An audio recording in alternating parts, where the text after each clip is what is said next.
folks? Welcome back to the Keep Going podcast with Vin Kennedy.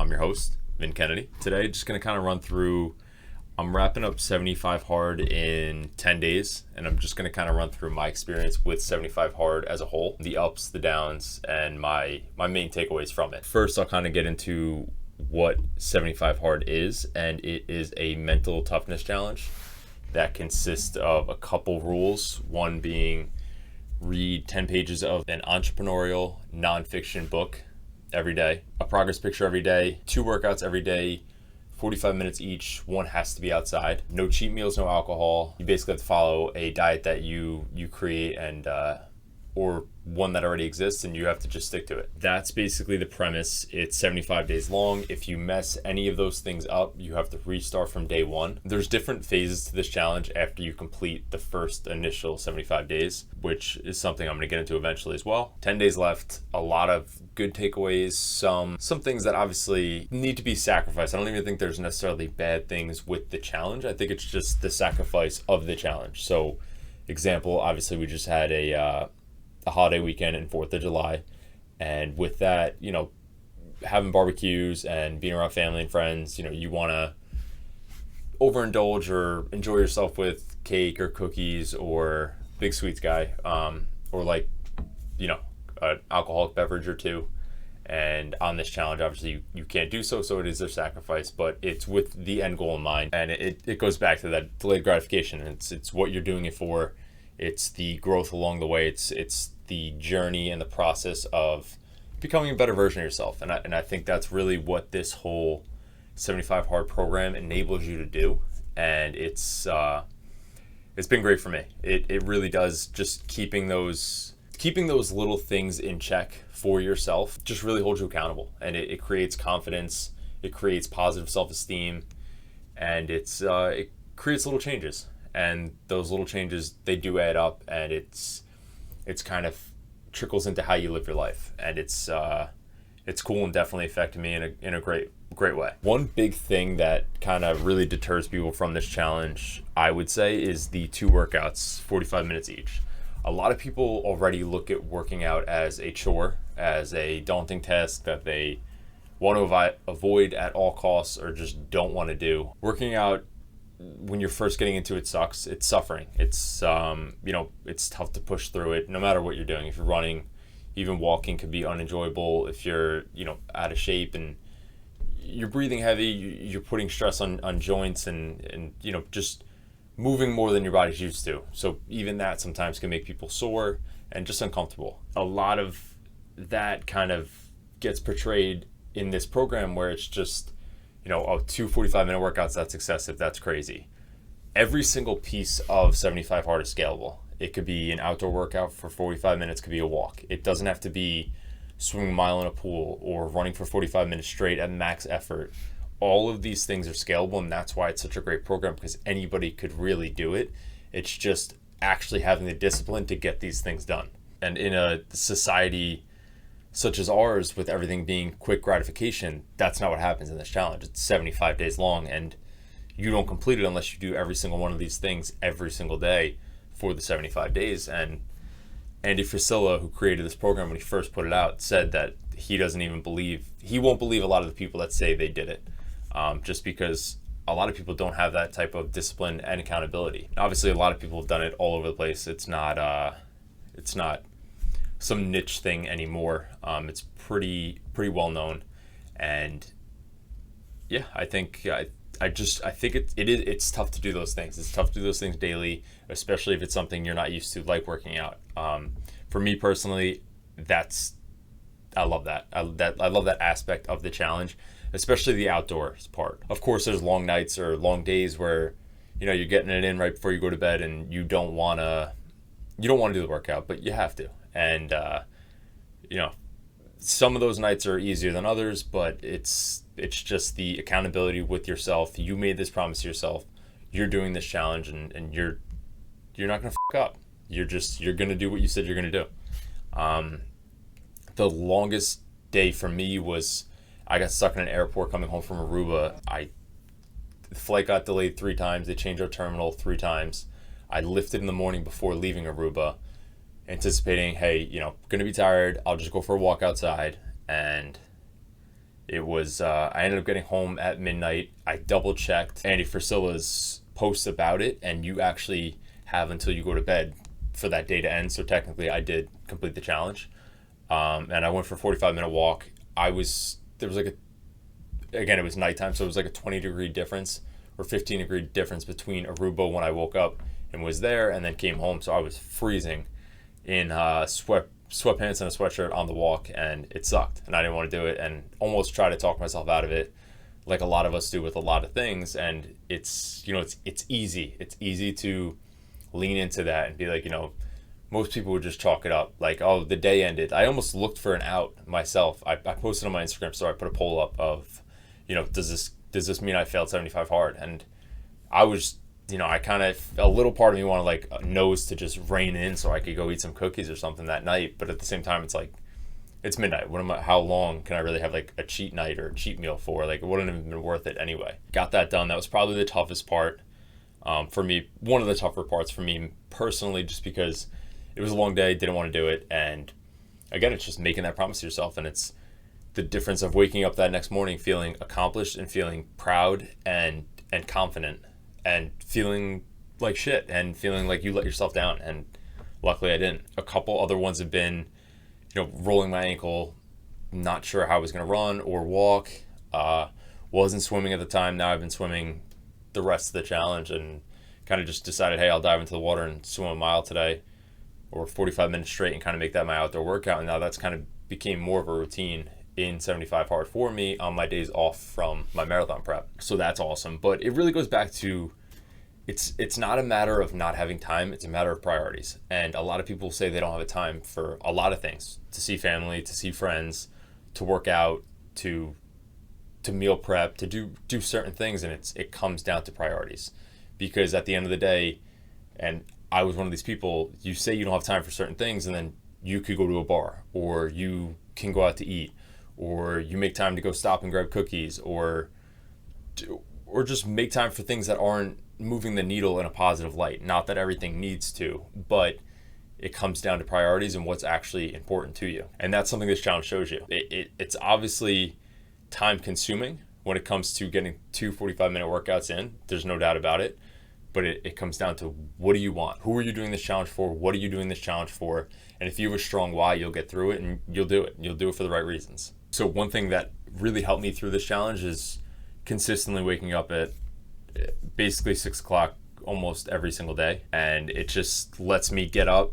I get my first workout of the day in probably before 8:30, 9 o'clock, almost religiously. So one's done already before 9 o'clock. It's easy after that, and it actually helps you build momentum into the rest of your day, because most of the time that's the hardest thing you're going to do physically. So it kind of just, it really does. It builds a full head of steam into that day and makes you more productive. And then, whenever I found a quick 45 minutes, I would get another workout in, or I would plan one at night, or sometimes I would kind of do back-to-back workouts depending on what I'm doing. Like if I was lifting arms and then I had my marathon prep, I had a 4 or 5 mile run, do the run, generally finish under 30 minutes. So then I'm just walking for the next 15 or however much more time to make it that 45 and get the workout done. But yeah, I think just the accountability in the workouts helps you be more productive, feel better moving around throughout the day, and get more done. Another huge aspect for me personally, I read every day. I enjoy reading, so it's not really looked at as a chore. It kind of opens my mind, makes me think about things in a different way, makes me think about new things. So it's something I instilled a couple of years back, and I kind of, it's just been one of those core things that I'll probably do for the rest of my life. I enjoy it. And at 10 pages a day really is nothing. And it's another thing. I do it, one of the first things I do when I wake up. So it's kind of out of the way right from the start. Oh, and another thing I did miss was drinking a gallon of water a day. And that's something I wake up and chug probably around half a gallon of water a day. So that kind of just, to get a couple more waters in the rest of the day, I'm drinking over a gallon every day anyway. It's just, again, one of those things that's been part of my routine prior to the challenge. So that's easy as well. The progress picture, you're waking up, you take a picture of yourself. I probably take too many pictures of myself to begin with, but it comes with like gym gains and all that. Another tough one for me is the nutrition. So I've been a very all or nothing type person, very dialed in, very hyper focused, and then I could just go off the rails completely. Generally, when it comes to nutrition, me going off the rails doesn't last long. Me staying hyper focused lasts a long time. So did a 16-week bodybuilding prep, and me knowing that, me counting macros, me counting calories, me tracking all of my foods for 16 weeks, I knew, hey, to regain a more positive relationship with food, trying another diet that comes to, a calorie deficit every day or tracking or something too specific might drive me towards a path of having a bad relationship with food, which I've once had and I've worked on, and it's tough. What I did personally was I chose to intuitively eat healthy whole foods for, I would say, like 95% of my food choices. So it's a lot of like sweet potatoes. I was trying not to do a lot of rice just because I did a lot of rice during my prep. I was kind of over it. A lot of eggs, egg whites, protein sources, ground turkey, steak, chicken, fish. Yeah, so I kind of kept to that. A lot of leafy greens, a lot of vegetables. And then lately I've incorporated a lot of fruit just because of the running, and obviously it kind of satisfies that sweet tooth for me as well. But yeah, that's basically what I'm eating, and I'm kind of eating in my own form of carb cycling. So some days I'll eat a little more. If I have a big run coming up, I know, I'll get a little more carbs in. The next day, maybe I'll eat a little lighter. And it's really just dependent on feel. I do weigh myself every day, so I kind of track in that sense. But it's really dependent on feel, and like I could see the changes body composition wise. Now, in the past, I used to do this challenge. I've tried this challenge probably 3 times before, and I would get like 2 weeks out from a bodybuilding show lean in like 21 days. Like way too lean to sustain for another 50 something days, and it just wasn't maintainable. Therefore, I was never able to get through the challenge. So switching up the diet, 1, helped my relationship with food, and 2, made the challenge maintainable for me and actually doable. The way I've done it in the past, I would cut my calories drastically, which just anybody who's done that just knows you can't maintain it. And then I would just throw on tons of cardio, because now you're doing 2 45-minute workouts a day. So your body just gives out, really. I mean, you either succumb to your cravings, you're going to get hurt, or you're just too tired. You're not going to be able to get this stuff done. And that's what would happen in the past. I would kind of just deplete myself so much that I would just drive myself nuts, and I was like, I can't do this anymore. So, and I would look for little outs, like almost like I did with the walk that night. You look for these outs, and we do this in so many areas of our life. It's so much easier to almost give yourself that out rather than just admitting that you're quitting. The way I've been currently cultivating my plan for eating has been amazing for me personally. I don't know, obviously, if this works for other people. I just know for me personally what I needed at the time after my show,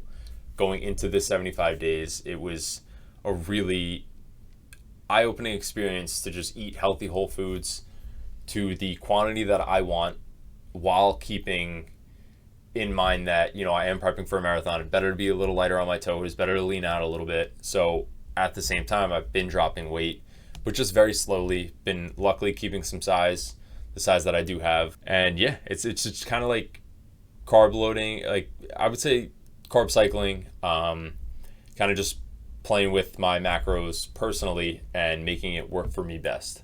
So from this challenge, there's a couple things throughout this week that have kind of like stuck out to me, either from podcasts or from just media I take in personally, or books. And one thing I forget where I even saw it, but it was greatness is always in the decision.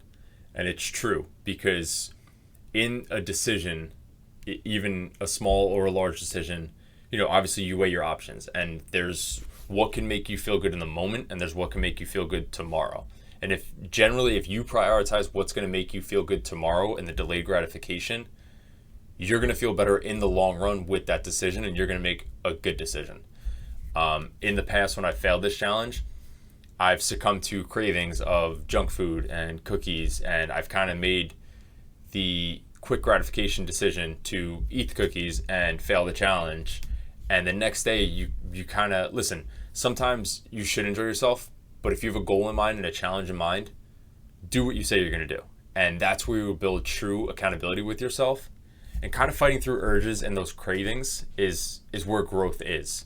In those little decisions to think of tomorrow, think of how you're going to feel tomorrow, or how you're going to feel the next day, or in a week, or when you do complete the challenge. How are you going to feel then, knowing that you stuck to what you said you were going to do, and you completed it and you accomplished it.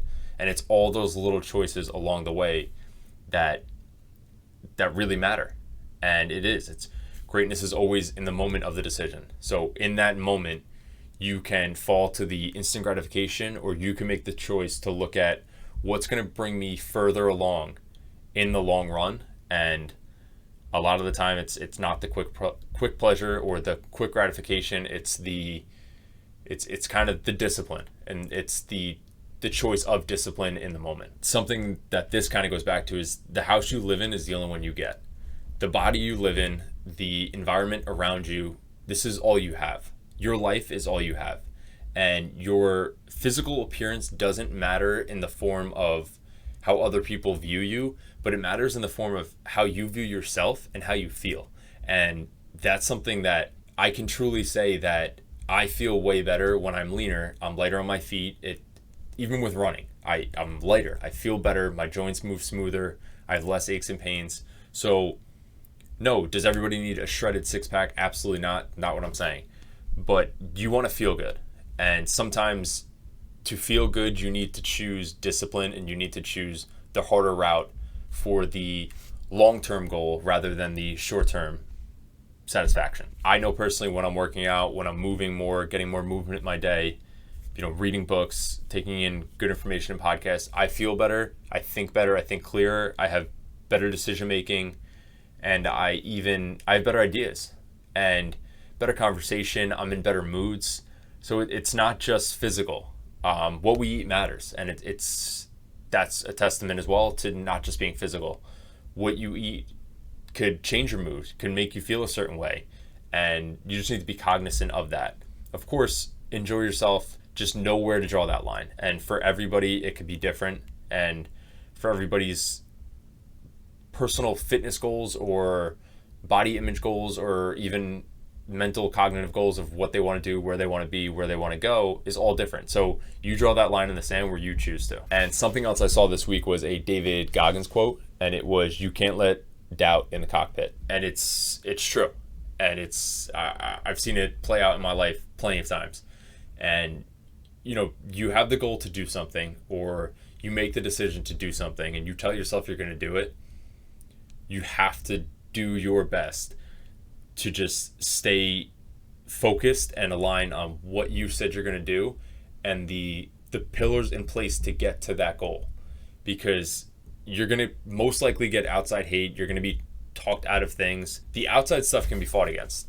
But once you start letting fear and doubt creep in to your mind, that's when you're and that's when you'll give up. That's when you'll quit. That's when you'll look for the instant gratification. So do your best to kind of just keep that from really internalizing and seeping in your mind, because that's when failure generally occurs. You could take the hate from outside all day long, or people telling you can't do something. Some people, that even fuels them to do it. But once you start telling yourself that you can't do certain things, that's when it becomes real in your own head, and most likely you're not going to do it. And I've spoke about this before, and it goes back to it. It's just a quick little story. When I ran my marathon, I told myself I don't stop. And again, it's how you speak to yourself and not letting doubt in. Of course, I'm sure people doubted that I would run the marathon. I'm sure people doubt that I'm going to run this next marathon. I want to do, I have a list of things that I want to do: 100-mile ultra run, an Ironman. I want to do another bodybuilding show, and really place well. And I'm sure there's a lot of doubt and there's a lot of hate, but I don't let that in, and I don't let that internalize, and I do my best to keep it out and stay positive and stay aligned with what I want and make the decisions that'll lead me to the things that I want. And a lot of time it just comes down to discipline. And yeah, I mean, a huge takeaway this week for me has been that quote by David Goggins: "You can't let doubt inside the cockpit." And the cockpit is your mind, and the cockpit is your internal talk. And lastly, for things that I've seen this week or heard this week, Nick Bear's dad used to do 100 push-ups in the kitchen every morning when they were eating breakfast, him and his brother, before they were going to school. And his dad never told him that they had to do push-ups, never forced them to do it, but it's something that I believe his brother as well, but I know Nick does it every day. And it's the little things like that to lead by example. And it goes back to, I'm about to have a nephew in a couple weeks here, and I'm really excited. I'm really excited for the impact I could have on him in a positive way, just from the manner in which I live and lead my own life.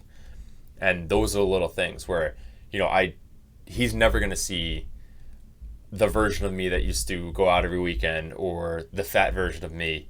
It's nothing he's going to see. It's not me anymore.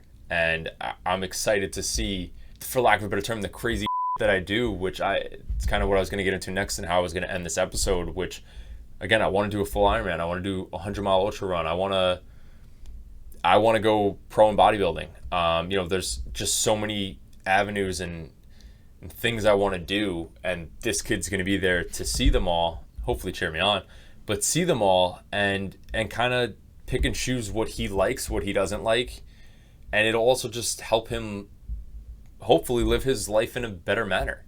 And that's exactly what Nick Bear's dad used to do. He never forced him to do the push-ups, but it's something that Nick's taken on as his own, and it's just instilled that discipline in him, instilled good habits, and that's what it's all about. And it's about who you could affect in a positive manner and make their life a little better for them, and in turn making it better for you and the people around you. And that's what it's all about. And that's all we got. So if you can, please subscribe, share, and like the video. And thank you.